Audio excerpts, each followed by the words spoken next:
40 secondi di paura anche in Veneto. Poco dopo le 7, le due lunghe scosse di terremoto che hanno svegliato nel peggiore dei modi buona parte dell'Italia centro-settentrionale.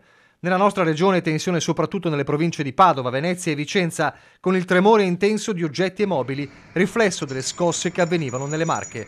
Una quarantina in tutto, la più forte alle 7,07, magnitudo 5,7 della scala Richter, la seconda alle 7,12, magnitudo 4.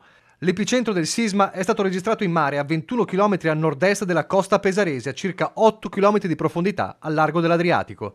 La scossa delle 7,07, la più forte mai registrata sulla costa settentrionale marchigiana da 90 anni, è dovuta, secondo l'Istituto Nazionale di Geofisica e Vulcanologia, al fronte della catena appenninica sepolta sotto il mare Adriatico, che si sta accorciando tra i 2 e i 4 mm all'anno.